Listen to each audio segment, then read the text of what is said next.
Before we get started with today's interview, just a quick reminder, click the thumbs up, make sure you subscribe and ding the bell so that you don't miss any of the great interviews that we have coming up. Now, on to today's interview. Welcome back, everybody. It is my great pleasure and honor to be here today with composer Dennis Alexander. Welcome, Dennis. Thank you, Sam. So nice to be here. So I would like to move on to talking about your book, Magical Overtures. And one of the first pieces in this book is Copycats. And this is such a neat, imaginative, imitative piece. Talk to us a little bit about how you put this piece together and what students should think about while they're learning this work. Well, it's sometimes hard to find contrapuntal music at this level, okay? Music is truly counterpoint. And so that was, of course, my main goal here in writing Copycats.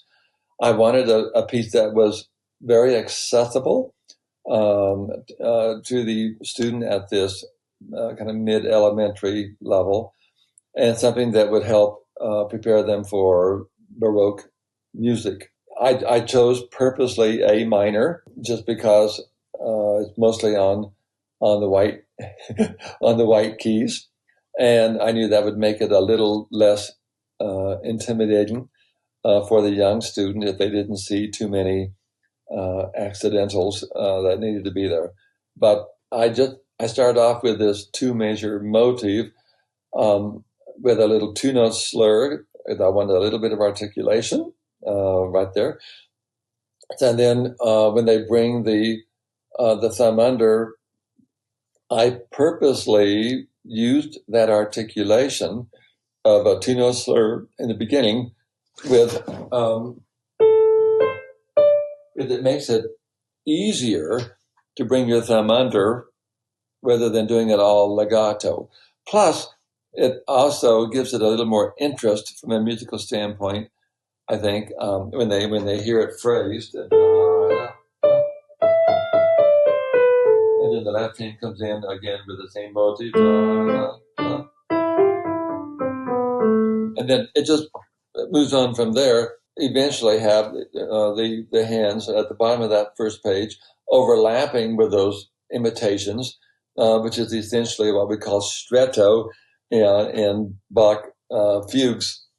So that's maybe a new word that students could learn when they get into measure 9 of this piece, when they have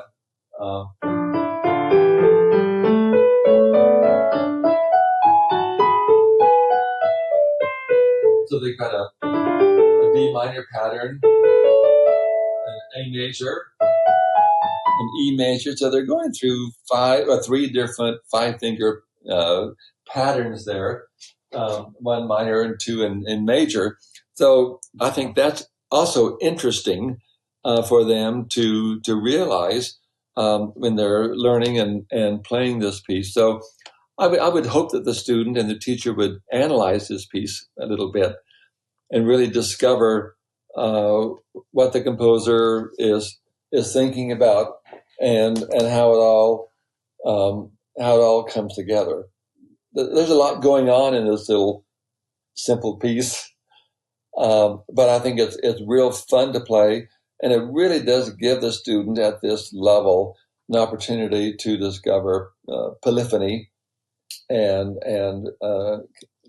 counterpoint, so that they have a better idea when they get into maybe a little piece by Bach later on, or at the same time, how this style of music is literally like a copycat. Okay. Excellent. Dennis Alexander, thank you so much for being here today. Dennis Alexander's book is Magical Overtures. You can find it at all of your quality music retailers near you. Dennis Alexander, thank you for being here. You're so welcome, Sam. It's a pleasure to be with you. Thanks so much.